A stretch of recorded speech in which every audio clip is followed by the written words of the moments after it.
ये जो भूमि है, ये भूमि मैंने कहा है कि शिवाजी की ये पवित्र भूमि है और यही वो लोग हैं, ये वही लोग हैं कि जिन्होंने जेएनयू के अंदर जाकर के राहुल गांधी साहब ने इस देश के टुकड़े होंगे ऐसे लोगों का समर्थन करने का काम राहुल गांधी ने किया।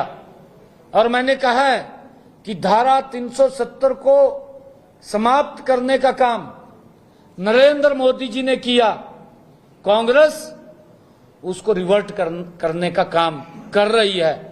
ये बंटेंगे तो कटेंगे, क्योंकि 1947 के अंदर अगर कहीं कोई दिक्कत आई थी तभी पाकिस्तान बना है, तभी बांग्लादेश बना है। तो हमें इस बात को समझना है, हमें सचेत होने की आवश्यकता है। बंटे के कटे की बात नहीं है। यहां पर इस देश के अंदर जो रहता है वो देश को प्यार करता है, परंतु कई लोग तो ऐसे हैं, खा तो यहां रहे हैं, गुण पाकिस्तान के गहरे हैं। इस बात की भी चिंता करनी चाहिए। प्रधानमंत्री भी बोलता था, आप इसको कोट करके लिखना जो मैं शब्द कह रहा हूं। कांग्रेस का प्रधानमंत्री बोलता था कि इस देश के संसाधनों पर सबसे पहला अधिकार अल्पसंख्यक का है। ये हमने नहीं बोला, ये कांग्रेस ने बोला। मोदी जी की जो सोच है कि इस देश के संसाधनों पर सबसे पहला अधिकार गरीब का है, ये बड़ा अंतर है। यहां हिंदू मुस्लिम की बात नहीं है।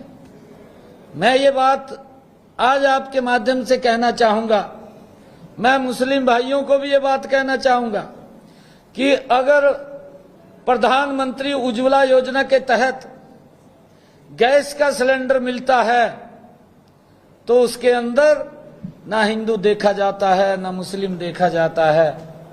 प्रधानमंत्री आवास योजना के तहत मकान मिलता है, उसमें ना हिंदू देखा जाता है ना मुस्लिम देखा जाता है। प्रधानमंत्री आवास आयुष्मान योजना के तहत कार्ड बनता है जिसमें 5 लाख रुपए का अधिकार इलाज कराने के लिए दिया जाता है, ना हिंदू देखा जाता है ना मुस्लिम देखा जाता है। योजना बनती है देश के 140 करोड़ लोगों के लिए। अगर ये भेदभाव किसी ने खड़ा किया है, ये कांग्रेस ने खड़ा किया है। कांग्रेस तुष्टीकरण की राजनीति करती है, कांग्रेस भेदभाव की राजनीति करती है, कांग्रेस इस देश के जो संवैधानिक पद है उनको कमजोर करने की राजनीति करती है।